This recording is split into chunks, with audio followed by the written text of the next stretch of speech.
Boa tarde a todos. É um grande prazer recebê-los aqui no nosso Congresso Brasileiro de Fonoaudiologia. Hoje nós teremos um talk show muito especial com pessoas muito queridas que são referência na área de gerontologia. O nosso talk show vai falar sobre idoso e disfagia. Quais são os marcadores clínicos no atendimento hospitalar e domiciliar? E assim nós dividimos essa nossa conversa. Nós vamos iniciar falando sobre o ambiente hospitalar e depois vamos discutir as questões no ambiente domiciliar. Então, eu gostaria de apresentar as minhas grandes amigas, grandes referências na gerontologia, que vão discutir esse tema.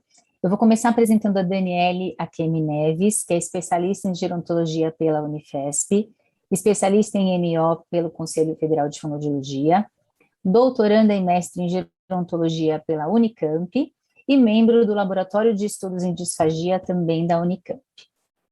Daniele, muito obrigada por estar aqui com a gente.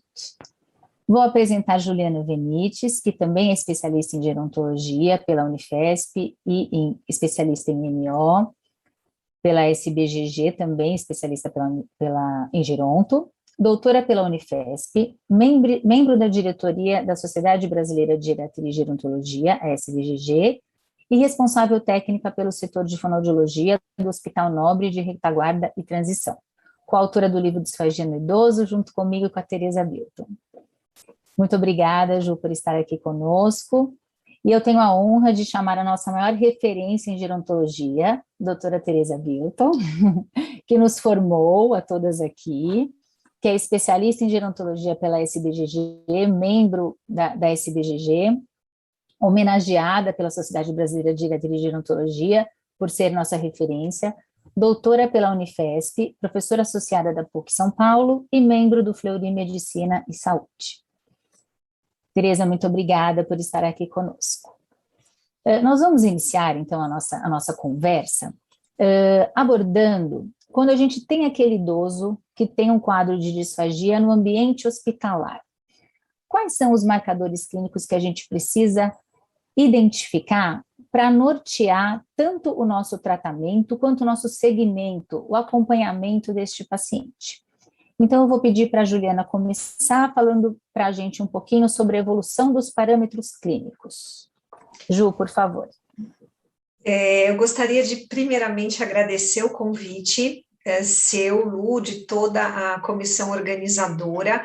É uma honra estar aqui nesse congresso tão bem elaborado e, sobretudo, com essa temática, porque raramente a gente vê uma oportunidade como essa num evento assim, discutir parâmetros clínicos de melhora ou de piora, né? Isso é tão atual, não só para a gente poder mostrar para a família ou para o paciente que ele está melhorando, mas isso hoje, para o fonoaudiólogo que está dentro de um ambiente hospitalar, nos serviços de saúde, as instituições nos pedem indicadores, nos pedem marcadores clínicos para dizer que o nosso trabalho está sendo feito e que ele é importante, né? E aí a gente fica pensando, poxa, mas a gente não tem, né? Por exemplo, a fisioterapia tem muitas escalas, né, que conseguem marcar. A fono não tem. Então, dessas coisas que nós já fazemos na nossa rotina, o que a gente pode utilizar? Eu acho que essa é a grande questão, e a temática foi importantíssima. Porque a Teresa, quando a gente começou a estudar com ela, eu lembro muito que me chamou a atenção, ela dizia assim para a gente não tem que tratar o paciente para sempre, né? E a gente vinha da faculdade, às vezes da clínica, aqueles pacientes que estavam lá 3 anos se tratando, né? E a gente fala, não, a Teresa dizia para a gente, não, o paciente tem que ter um objetivo, tem que ter um começo, um meio e um fim, desde o paciente do hospital até o paciente em domicílio. Então, eu vou falar algumas coisas aqui que dentro do ambiente hospitalar são importantes para que a gente tenha noção de quanto o paciente está melhorando ou se ele está piorando. Uma das coisas que eu utilizo muito é o número de aspirações. Então, às vezes, esse paciente nos chega secretivo, né? Ele precisa de aspirações, seja uma aspiração nasal ou uma aspiração via traqueostomia, e nós vamos percebendo que ao longo do nosso trabalho ele vai conseguindo manejar essa secreção. Então, ele consegue reunir essa secreção na boca e fazer uma deglutição mais eficiente, ou seja, essas aspirações diminuem a quantidade, né? Num processo de decanulação, por exemplo, a gente costuma deixar à beira do leito uma planilha para que as pessoas anotem quando esse paciente vai ser aspirado, para que eu possa ter noção se ele pode ou não ser decanulado, né? Então, o número de aspirações é muito importante. Outras coisas que a gente usa, por exemplo, a saturação. Nós percebemos, às vezes, que no início do processo terapêutico, ele cansa demais. Ao longo da terapia, dos exercícios, essa saturação baixa. Conforme ele vai melhorando o quadro clínico, né, melhorando a condição muscular orofacial, ele vai conseguindo melhorar, manter essa saturação ao longo do processo. O peso, por exemplo, o peso é importantíssimo. Aí vocês devem estar pensando assim, mas isso aí não é nutrição, não é a nutrição que faz, mas para a gente também é importante, né? Porque se um paciente consegue ter uma boa performance de deglutição com todo o prato, né? Ele consegue comer toda a quantidade e com certeza vai conseguir ganhar peso, vai conseguir sair da condição, né? Melhorando a condição de sarcopenia que ele está no momento, né? Um quadro tão comum no idoso, a sarcopenia. Por exemplo, o nível de consciência também, né? A gente, exceto, a gente sabe que no idoso é muito comum os quadros de delírio, de estado confusional agudo, onde essa sonolência ou agitação vai melhorar conforme o quadro clínico for tratado, mas o nível de consciência vai melhorando também à medida que ele consegue melhorar o estado geral. Então, esse também é um parâmetro importante.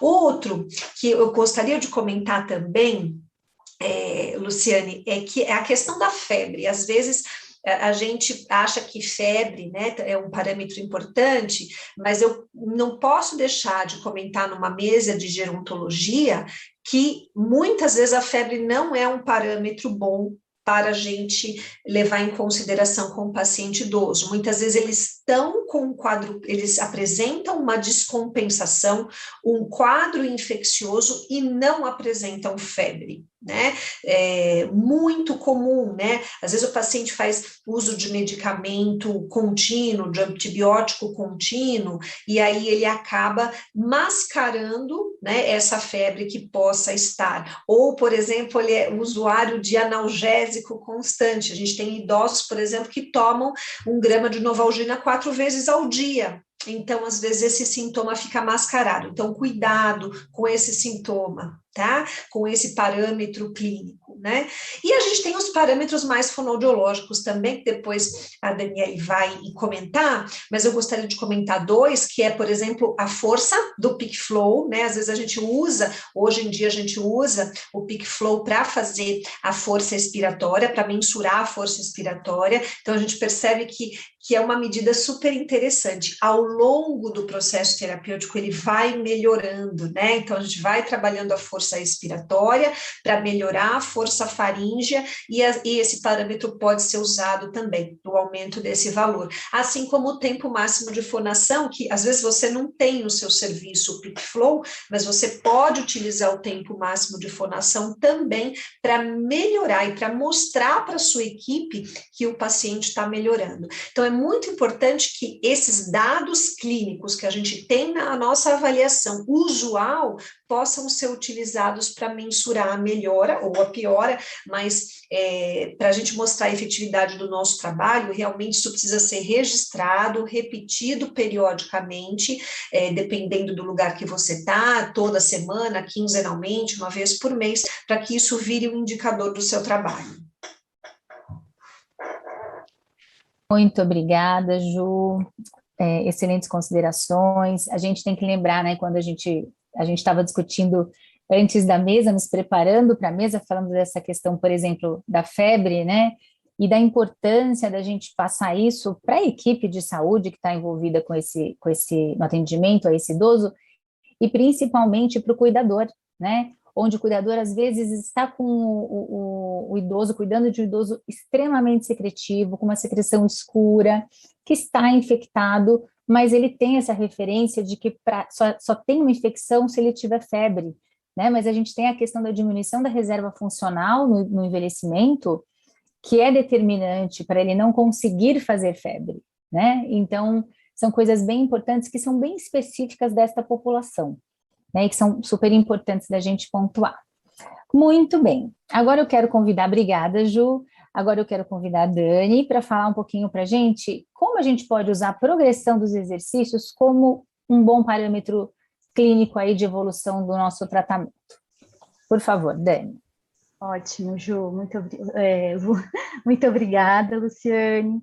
Agradeço também a oportunidade de estar aqui no Congresso, debatendo sobre questões tão importantes, e a Juliana trouxe questões extremamente relevantes para observarmos como marcadores clínicos, né, no acompanhamento do idoso, e eu acho também super importante nós trazermos dois marcadores tanto de acompanhamento, observando a evolução, como observando ali o quanto efetivo está a nossa terapia fonoaudiológica, gerenciando esse processo ali de evolução desse idoso disfágico. Então, duas questões importantes: progressão do exercício, se referindo ao condicionamento muscular, né? Exercícios que vão ali influenciar na melhora do desempenho muscular daquele idoso, e a progressão funcional, né, desempenho funcional da deglutição.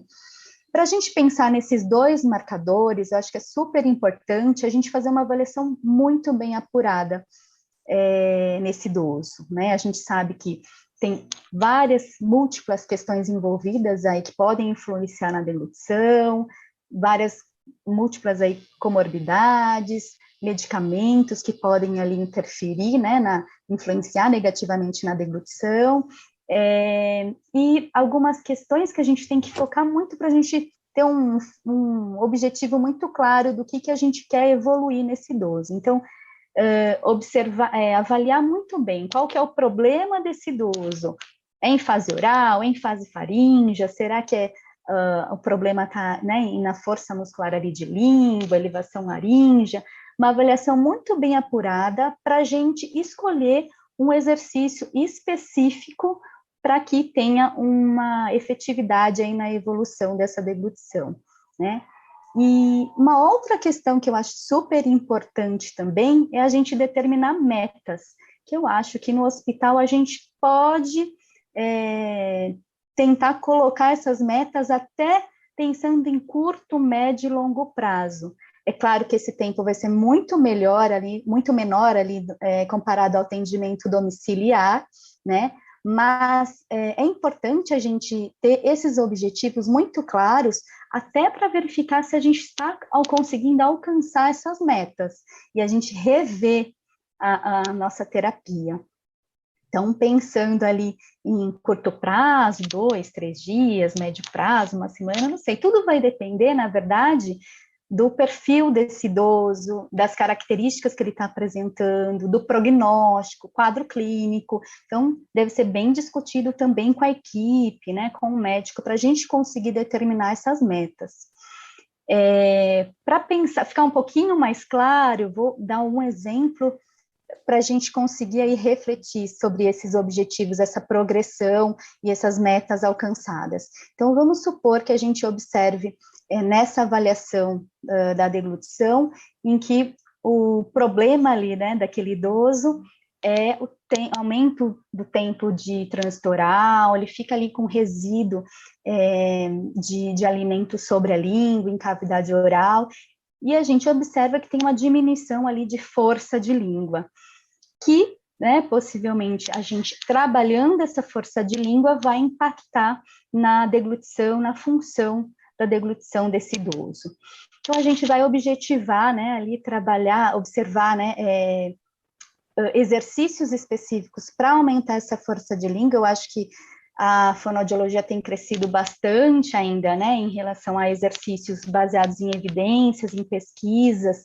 É claro que vai nortear os nossos exercícios, nossos objetivos.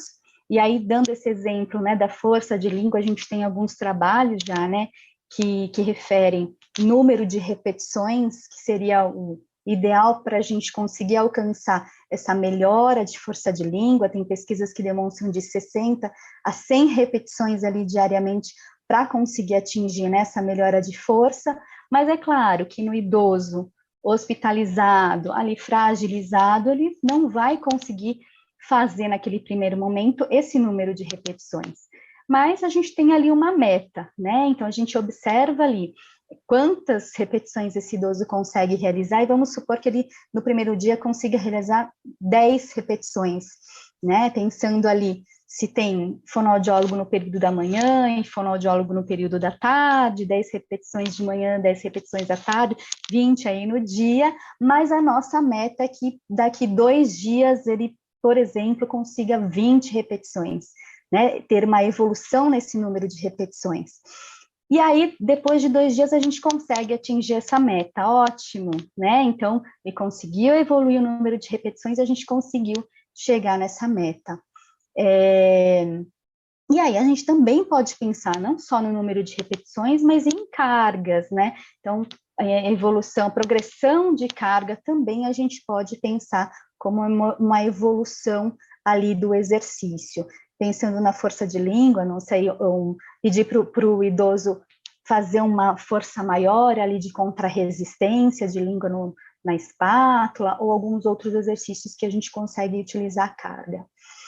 E aí um outro marcador é o marcador funcional, né, o marcador de desempenho da deglutição, né, que claro, né, a melhora da condição muscular vai haver melhora da funcionalidade, mas a gente também tem que ter metas aí em relação a desempenho funcional da deglutição. Então, por exemplo, nesse caso, posso objetivar daqui 3 dias que eu consiga ofertar uma colher cheia de chá de mel ou de pastoso, né, homogêneo, que ele consiga ter um desempenho melhor nesse tempo do trânsito oral, não tenha resíduo ali em cavidade oral, e aí eu consegui chegar a essa meta aí nos 3 dias, ótimo, a gente conseguiu evoluir. A gente pode até relacionar também algumas manobras funcionais, né, por exemplo, deglutição de esforço, né, manobra de Mendelssohn, começar com exercícios, treinar a manobra de Mendelssohn com saliva, e aí a gente vai evoluindo com um pouquinho de consistência, já é uma evolução, né? E aí, se a gente não consegue atingir essa meta, né? E aí a gente tem que rever mesmo o que está acontecendo. Será que teve uma mudança no quadro clínico? Será que tem outras comorbidades influenciando essa deglutição, ou medicamentos influenciando essa evolução? Por isso que a gente não conseguiu chegar a essa meta que a gente tinha previsto, né? Isso, Dani, ou ser o exercício, desculpa. Imagina, eu quero só complementar para não perder o que você acabou de falar.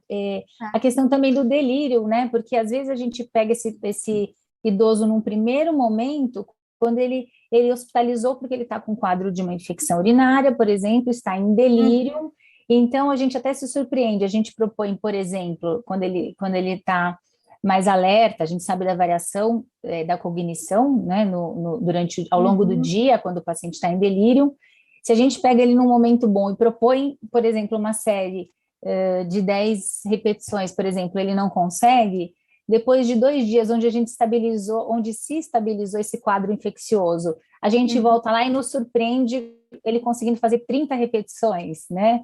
Então, a questão cognitiva também, às vezes, nos fala, mas como é que ele não estava conseguindo fazer, né? Então, quando a gente tem um paciente de delírio, a gente percebe muito essa variação, né? Essa questão cognitiva mesmo. Interfere demais, e mesmo o paciente que não está em delírio, né? Que tem a questão, o basal ali do cognitivo dele, depende muito do estado de alerta, independente da questão cognitiva, né, para a gente conseguir as nossas que ele participe ativamente da terapia. E só mais um complemento que eu preciso passar para a Tereza, que vai complementar a evolução funcional, que você já deu aí um spoilerzinho para a gente, maravilhoso. A gente precisa pensar nos critérios de fragilidade, puxando um pouquinho do que a Ju falou, ele está sarcopênico, né? Isso é uma coisa que a gente precisa considerar também, os critérios de fragilidade desse idoso, até para a gente pensar nessa programação, então, dos exercícios e cobrar dele aí, entre aspas, esta evolução. Lembrar que a gente inicia com resistência antes de força. O idoso, a gente não pode inicialmente querer ganhar força com ele, né? A gente precisa trabalhar resistência anteriormente, para daí a gente pensar em força, né? Então, todas essas particularidades que a gente precisa considerar nesse atendimento. Dani, daqui a pouco você volta para discutir um pouquinho mais com a gente, e eu vou chamar a Tereza para falar um pouquinho sobre evolução, para discutir a evolução funcional. Obrigada, Dani. Tê, querida, com você.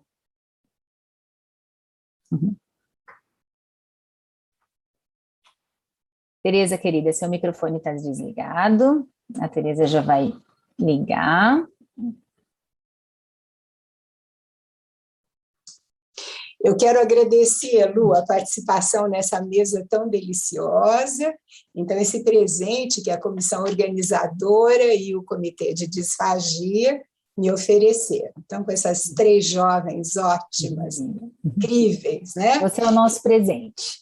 Não, e eu acompanhei o desenvolvimento de 2 de vocês bastante, né? Hoje vocês são melhores do que eu. Eu vou começar agora a discutir, então, em cima da fragilidade, Lu, tá bom? Nós temos alguns idosos que vão para o hospital, eles têm uma agudização, eles estão sendo atendidos em domicílio, tem um processo disfágico, uma disfagia que já está bastante compensado, e de repente ele faz um quadro agudo. E esse quadro agudo pode ser até uma pneumonia aspirativa, porque, infelizmente, quando nós estamos trabalhando com pacientes com mais de 85 anos, 90 anos, ele pode nem ter uma doença de base neurológica, mas ele tem muita idade. Então, se você está atendendo um paciente, esse paciente agudiza, enquanto fonoaudióloga, você tem o dever, né, de se reportar à equipe do hospital que vai atender esse paciente e contar sobre ele.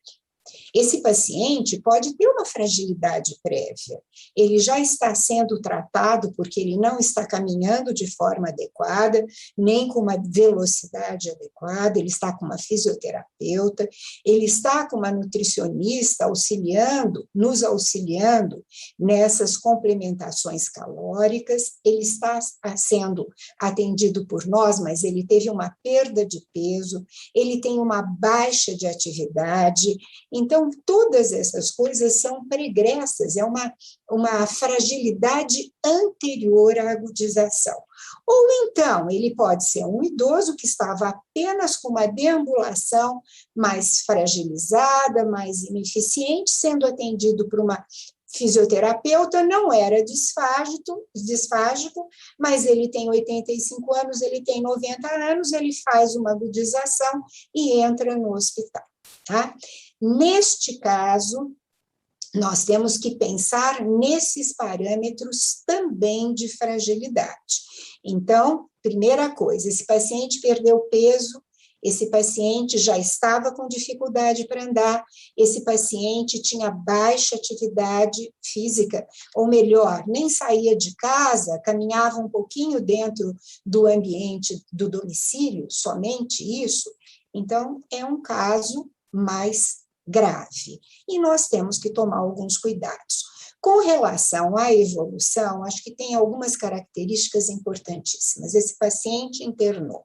Qual a primeira coisa que a gente precisa olhar? A deglutição espontânea de saliva. Se esse paciente está com dificuldade para fazer uma deglutição espontânea de saliva, ele só faz essa deglutição a partir de estimulação, a partir de ordem verbal, esse é o primeiro ponto onde nós vamos começar a trabalhar. À medida que isto começa a evoluir, aí com todas as outras coisas que a Juliana e a Daniela Daniele falaram, nós podemos começar a olhar um pouco mais a ingestão calórica desse paciente. É muito comum o grupo da fonoaudiologia ficar muito aflito e passar para a consistência pastosa.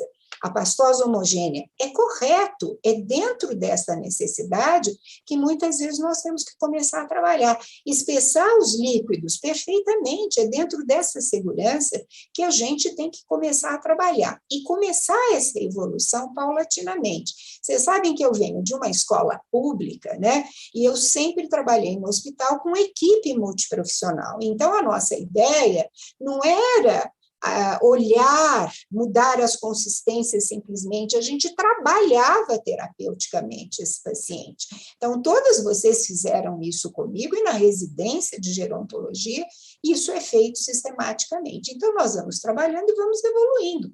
Da colher de chá, nós passamos por uma quantidade maior, a quantidade que esse paciente consegue se alimentar em cada refeição, não importa se ele está com uma consistência mais segura, mas esta quantidade é muito importante. Enquanto estamos trabalhando, vamos evoluindo volume, vamos evoluindo consistência, passamos para os pedacinhos moles.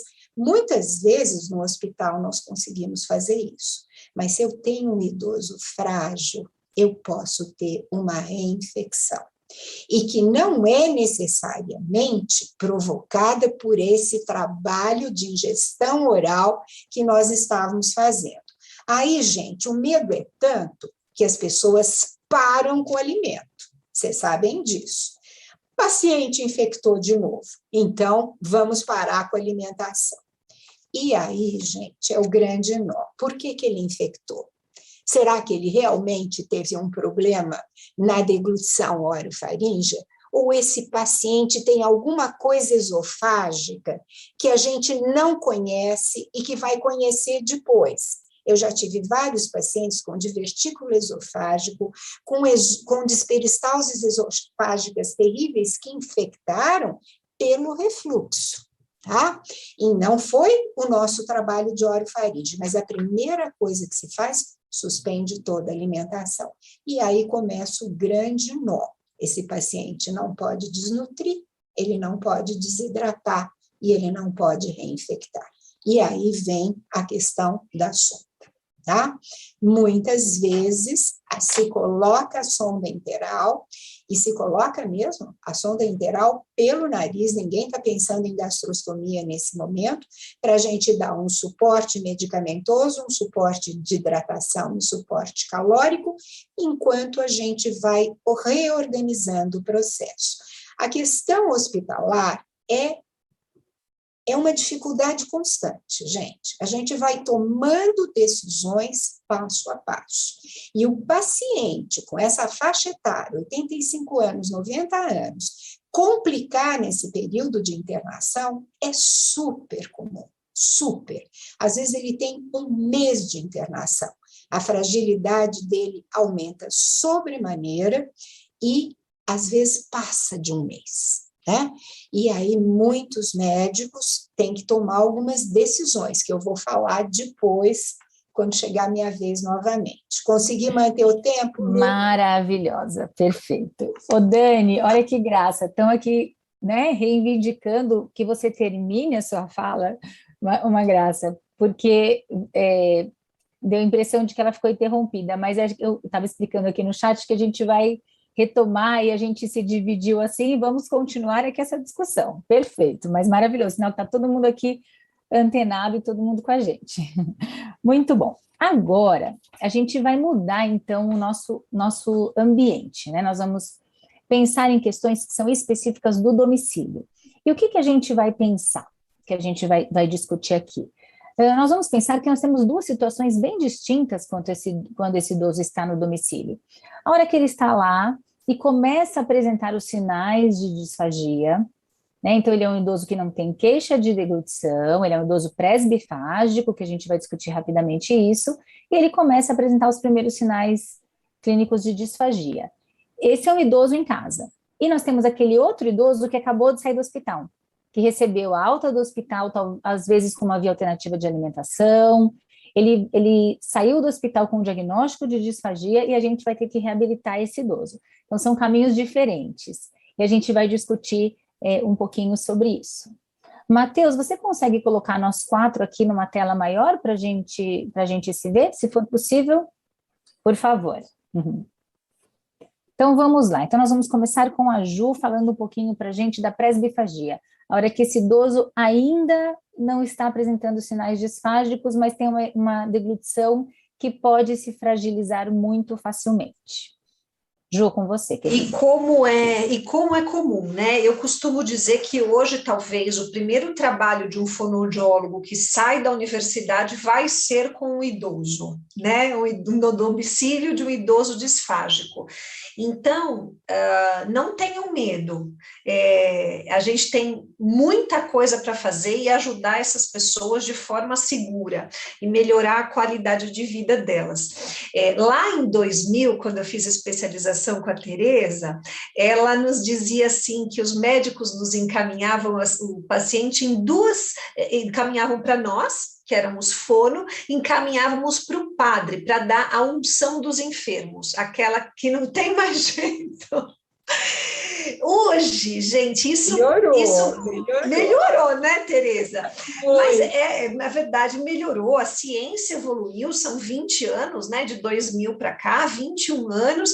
Nós tínhamos, a Tereza nos apresentou um artigo, que era um artigo robusto, na época da disfagia, que chamava Disfagia em Idosos, né? Mas a Tereza, naquela época, ela já nos falava que nem todo idoso era disfágico. O idoso tinha poder, eles todos tinham algum distúrbio de deglutição. Esta palavra presbifagia não existia, não é, Lu?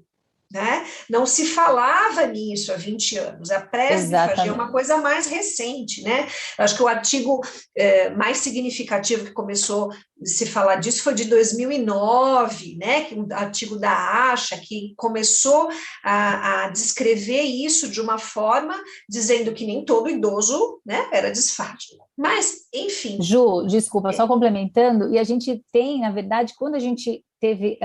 o contato com essa terminologia presbifagia, a gente naturalmente comparava com a presbiacusia, onde esse idoso tem uma limitação, uma coisa que a Tereza sempre trouxe, né?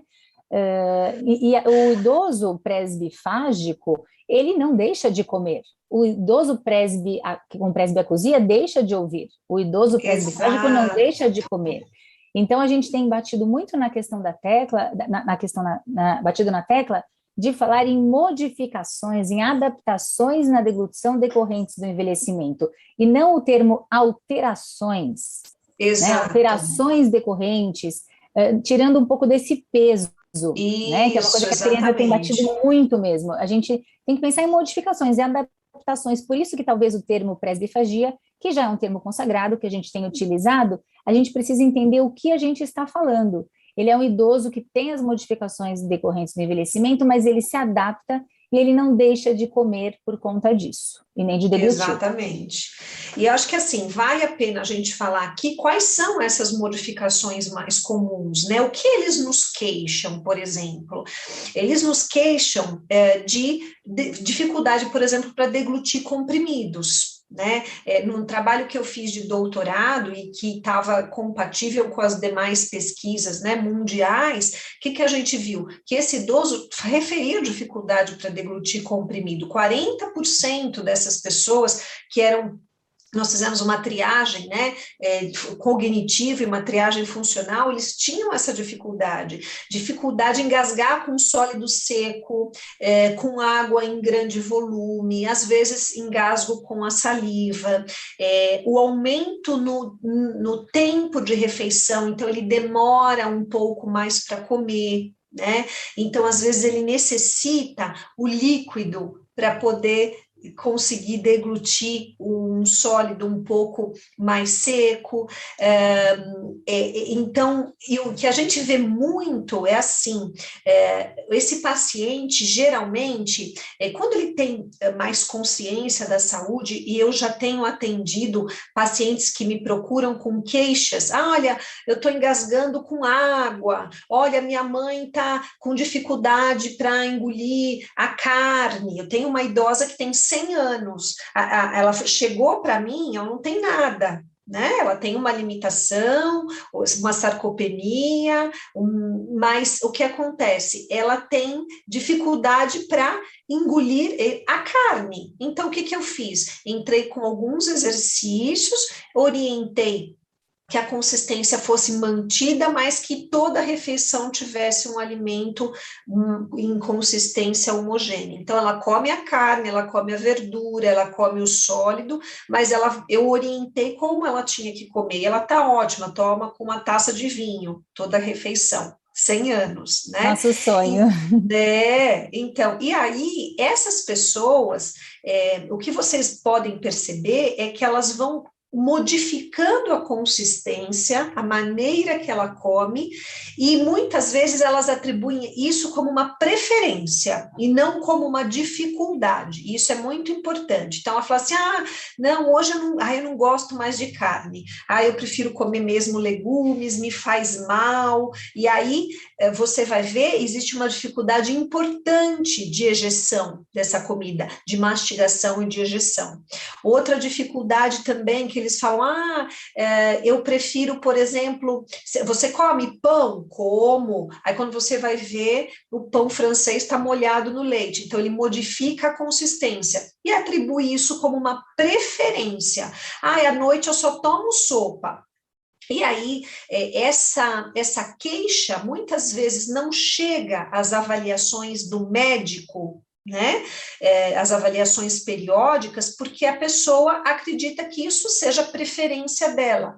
Ou muitas vezes, Lu, eles acreditam que isso é normal. Eu já sou velho mesmo, velho é assim. Às vezes, eu já ouvi também isso, né? Não encaram o sintoma da presbifagia como algo que seja possível ser melhorado, né? Perfeito. E a gente sabe que né? É interessante. Ju, querida, oi. Vou passar para a Dani, só para a gente ter o tempo das perguntas. Tá ótimo, e queria claro. complementar, mas eu vou complementar a sua fala antes de passar para a Dani, que as pessoas estão comentando no chat coisas super importantes, falando sobre a questão das próteses dentárias. Eu vou deixar essa bola aí para a Dani complementar também. E Dani, quando você for falar para a gente um pouquinho sobre os sinais de disfagia, comenta um pouquinho a sua experiência com os cuidadores. Você escreveu um capítulo junto com a doutora Lúcia Mourão, né, discutindo sobre isso, um capítulo no livro de disfagia no idoso. Fala um pouquinho para a gente da sua experiência, querida, por favor. Obrigada, Ju. Joia.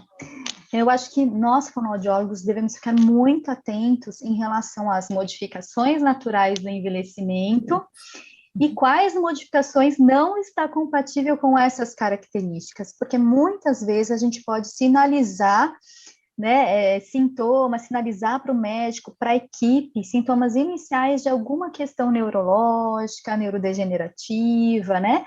E eu tenho visto isso em alguns idosos longevos, até 90 anos, nonagenários, que estão apresentando alguns sintomas relacionados a algo patológico. Então, a gente tem que ter um olhar muito apurado. E aliado a isso, muito junto ao cuidador, quem cuida desse idoso. Porque muitas vezes a gente pergunta para o idoso, né? Tosse, engasga, não, né? Pigarreia. E o cuidador, às vezes, tem um olhar sobre essas questões e, às vezes, não. Às vezes, ele não observa, né, outros sintomas que todos os fonoaudiólogos conhecem, né, sintomas disfágicos, mas muitas vezes os cuidadores acabam só focando na tosse e engasgo. E a gente sabe que tem outros sintomas super importantes para a gente observar, né? Muitas vezes aquele idoso não tosse, mas pigarreia, e aí a gente, né, observa, será que é o pigarreia durante a refeição? Ou no final da refeição tosse? pigarreia no final da refeição, que pode ali sinalizar alguma coisa mais esofágica, né? Ou esse cansaço né, ao final daí da refeição. Então, a gente precisa treinar o cuidador a observar, precisa treinar o cuidador a observar essas questões. Voz molhada, para eles nunca identificaram uma voz molhada, né? E muitas vezes a gente precisa treinar vários dias, né? Porque muitas vezes é um cuidador idoso, né? Que já tem várias outras atividades, né? E aí, para conseguir gerenciar isso, eu acho super importante a gente treinar e pedir para o cuidador escrever. Até no livro, né, da disfagia no idoso, a gente disponibilizou uma folha de gerenciamento de disfagia, que quem comprou o livro dá para baixar ali no site, né, da Booktoy. Essa folha é super bacana, porque é uma forma de treinar o olhar do cuidador, né, e até a gente verificar o quanto melhorou esses sintomas de disfagia, né? E, de repente, até sinalizar qual refeição ele está tendo mais sintomas. Porque, às vezes, tem sintoma de manhã. Por que de manhã? O café com leite junto com o pãozinho, a dupla consistência, o almoço. E aí, a gente não consegue ficar em todas as refeições. E é o cuidador que vai ali sinalizar para a gente. Então, acho que essas questões são super importantes. A gente está trabalho aliado com o cuidador. Perfeito, Dani. Dani, sabe outra coisa também que a gente escuta muito, né, no domicílio? O cuidador, o familiar, falar para a gente assim, mas ele espirra tanto quando ele come, e tem a coriza, que é característica aí do idoso, mas a questão do espirro, que nos diz a favor de uma insuficiência velofaríngea, né? Então, assim, diferente da criança, onde a gente tem, muitas vezes, a regurgitação nasal do leite, né? Onde a gente tem claramente ali uma alteração velar, o idoso dificilmente vai sair o alimento pela cavidade nasal, mas permeia. E quando permeia, qual é a resposta fisiológica que ele dá? Ele espirra. Então, nos pacientes demenciados, né, a gente percebe muito esse sinal clínico, isso é um sinal de que ele não está conseguindo, aí ele altera todo o jogo pressórico da deglutição, né, e dificulta o encaminhamento desse alimento. Então, também são esses sinais que, às vezes, os cuidadores trazem para a gente, né? Muitas vezes, na sua simplicidade, eles conseguem perceber isso e falar, olha, ele espirra muito quando ele come, mas ele espirra fora do horário de refeição? Não.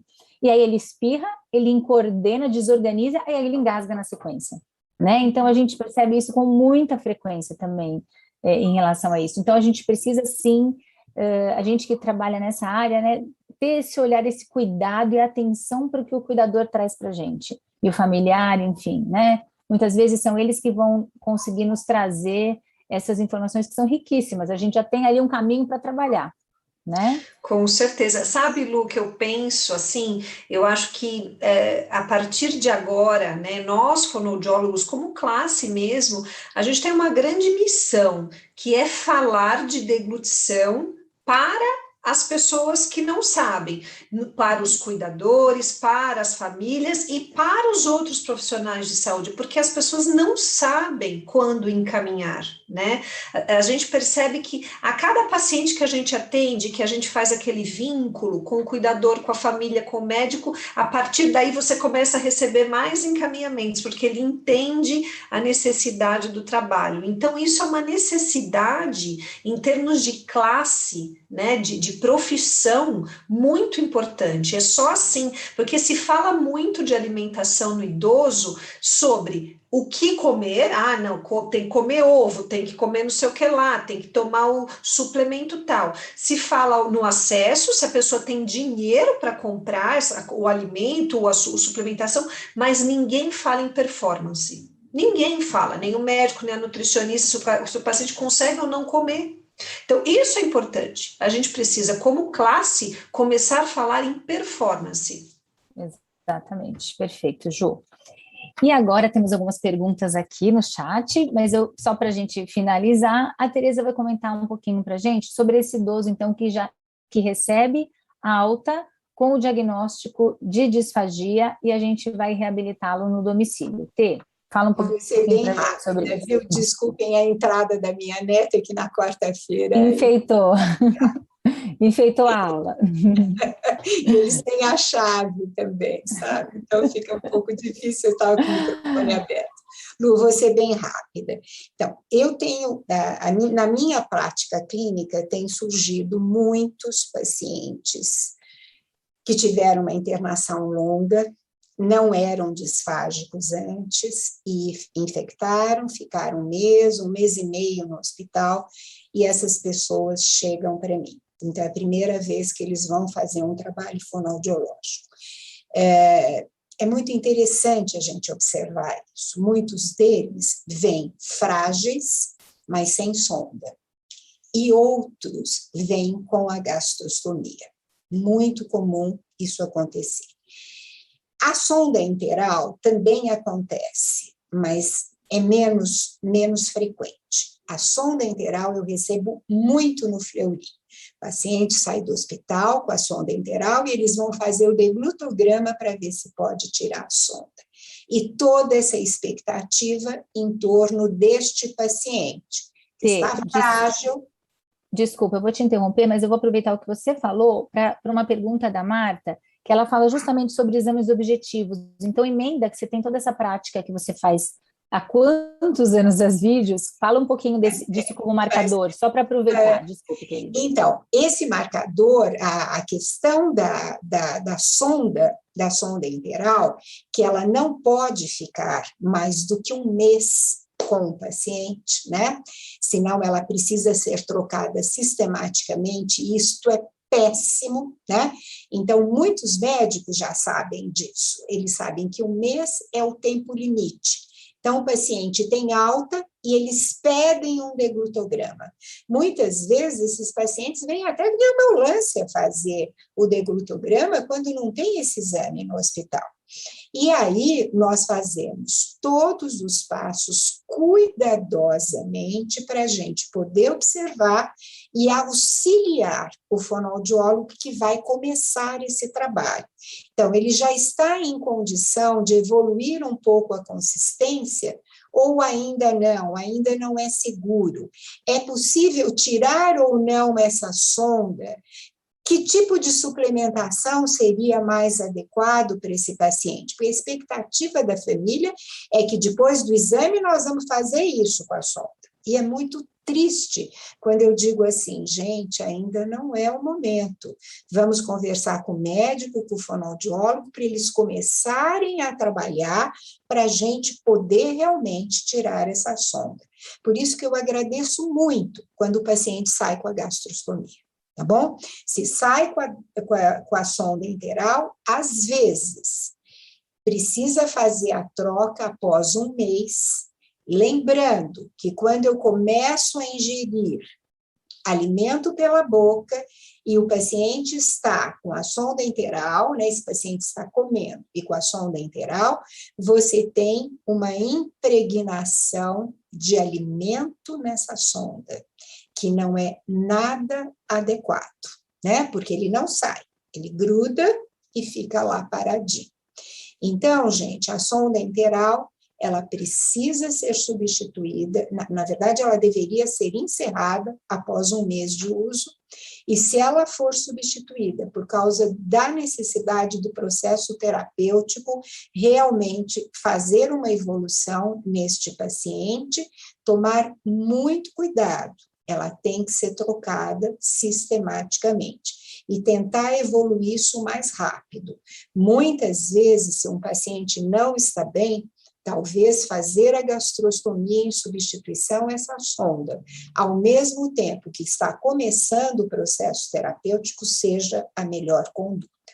Então, esse paciente frágil que vem para o domicílio com a gastrostomia, não é um problema. Não é um problema mesmo, porque essa gastro eu posso fechar a hora que eu quiser, eu não tenho nenhum impedimento de trabalho, mas eu tenho sim que fazer um trabalho muito incisivo, e eu sempre falo num trio de suma importância: uma orientação nutricional adequada, o trabalho fonoaudiológico e o trabalho fisioterapêutico. Tá? São 3 profissionais que precisam entrar neste momento de recuperação do paciente frágil. Eu brinco que é uma luta homem a homem. Os pacientes falam, nossa, é um entra e sai de mulher aqui, meus pacientes normalmente estão lúcidos, com a cognição preservada, alguns deles não têm alteração cognitiva e eles acham uma farra, entra um, sai o outro, né? Entra a fono, daí no dia seguinte tem a físio, mas é uma necessidade. Aí nós vamos realmente evoluir na questão da força muscular, na questão respiratória, no trabalho da disfagia e na questão nutricional. Isso é fundamental se o idoso saiu do hospital fragilizado com uma sonda interal. Ele precisa de muito trabalho, muita complementação calórica, tá? E até proteica e outras coisas mais. Hidratação. Lu, eu vou parar para o pessoal fazer as perguntas, tá bom? Querida, eu acho que você acabou até respondendo, tinha uma pergunta sobre indicadores em idosos crônicos no ambiente domiciliar, né? Se a gente usa escalas.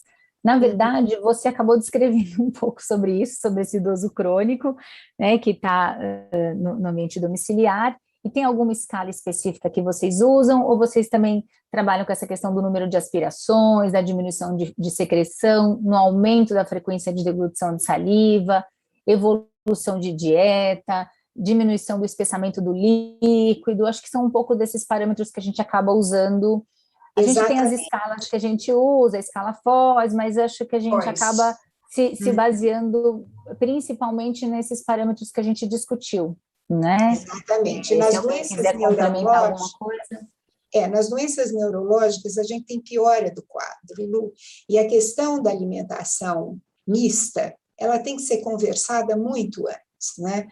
Os familiares têm que saber que essa evolução vai acontecer e já estarem preparados quando nós não tivermos uma ingestão calórica suficiente, nem hídrica, e muita dificuldade para ingestão de medicação, e se esses pacientes querem realmente fazer o suporte, né, enteral. Eu acho que é uma coisa que tem que ser conversada. Agora, no caso de idosos que estão envelhecendo muito, a gente demora, né, para tomar essa decisão, mas em alguns momentos a gente precisa. Precisa. Para a gente finalizar, querida, eu vou fazer uma última pergunta aqui, para a gente comentar. Na verdade, isso daria uma mesa, viu, Ju? A Ju Lira que fez essa pergunta, que é super da Geronto. Uma pergunta que a gente tem discutido em vários outros momentos sobre os idosos em fase avançada de demência, né, discutindo se a gente usa alguma via alternativa de alimentação, né, em que situações, quando a gente não indica, né, e está parabenizando a todos pela mesa. É algo que a gente tem falado bastante, né, na gerontologia. Se vocês quiserem comentar rapidamente, a gente tem mais 8 minutinhos para finalizar. Ju Lira, os guidelines todos, né, Associação Americana de Geriatria, Associação Europeia, nos dizem que a partir da escala, da escala FAST 7, em demência, não se indica a alimentação, a via alternativa de alimentação. Se usa alimentação por conforto, tá? Isso é o que indicam todas as nossas entidades científicas.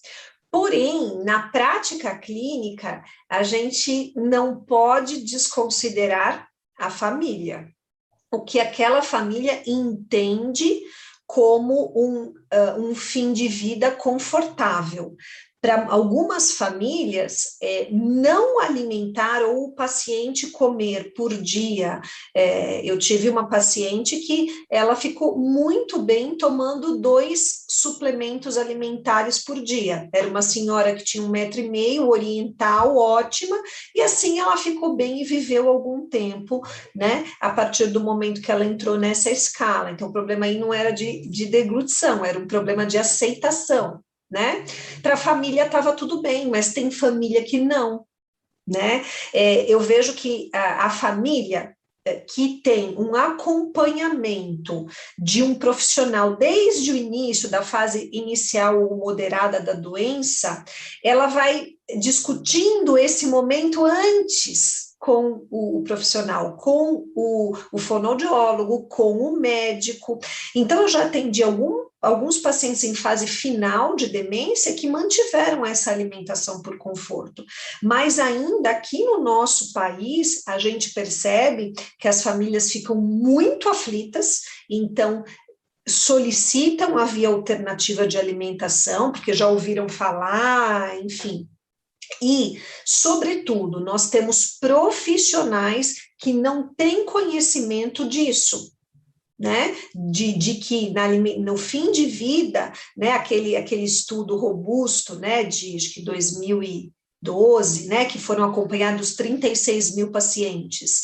Então, nos Estados Unidos, todos os pacientes de instituição de longa permanência, que se você vê o gráfico no fim de vida, não tem diferença da sobrevida desses pacientes, os que usam e que não usam via alternativa de alimentação, né?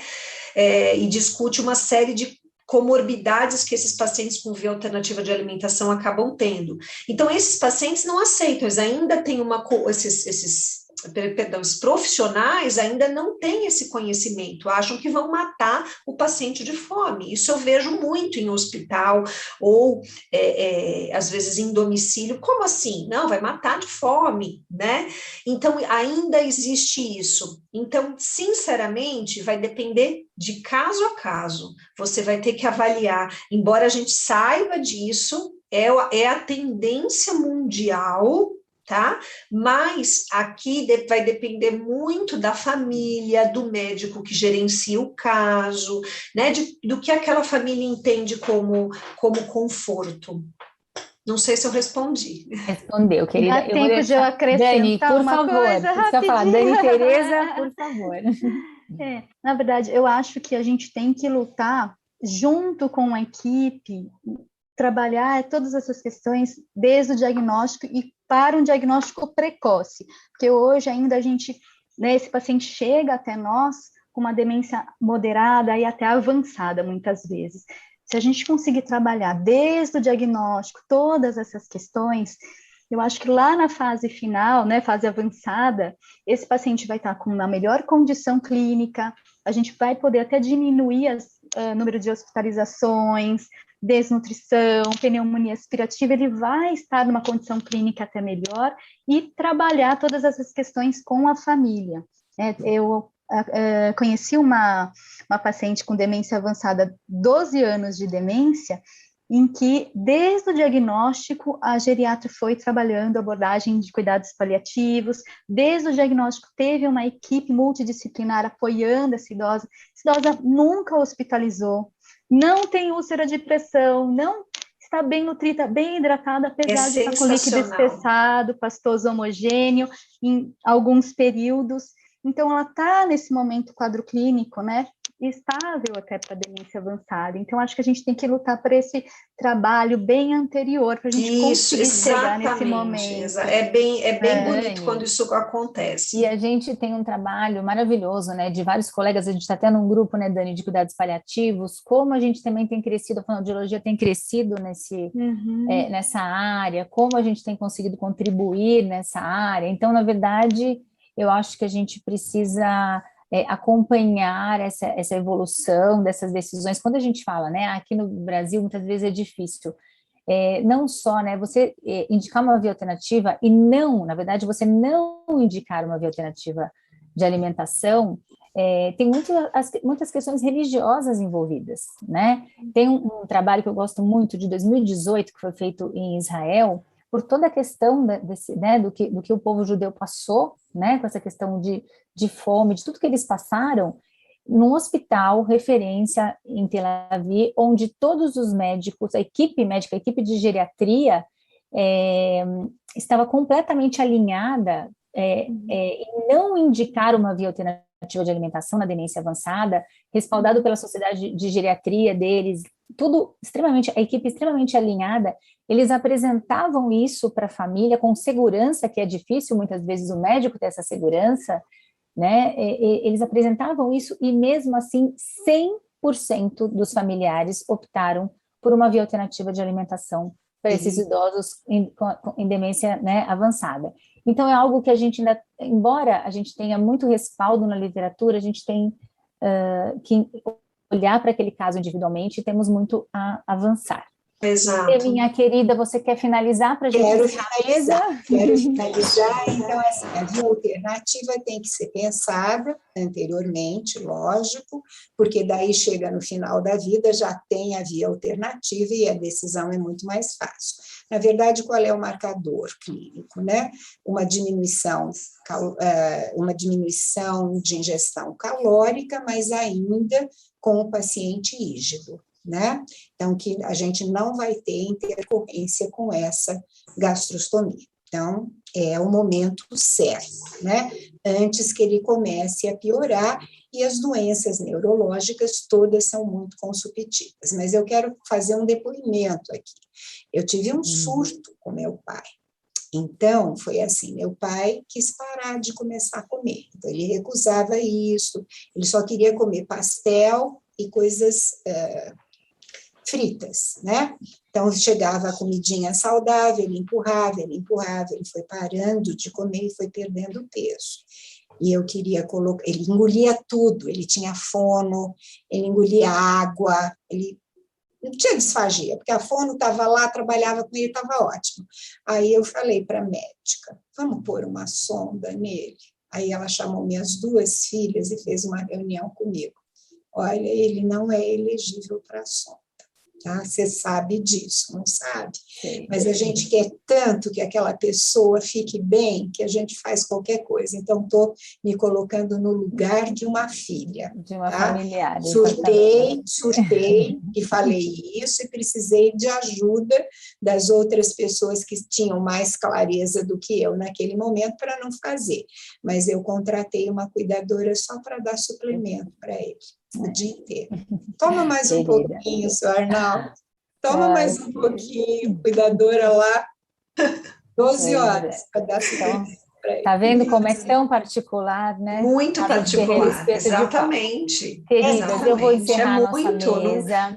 Eu vou encerrar porque nós estamos no horário para a gente não atrasar a programação. Eu queria muito agradecer a presença de vocês, a presença de todos que estiveram aqui com a gente, que participaram no chat. Foi um grande prazer estar aqui com vocês. E segue a programação aí do nosso congresso. Muito obrigada a todos. Um grande beijo para vocês. Obrigada. Eu agradeço muito.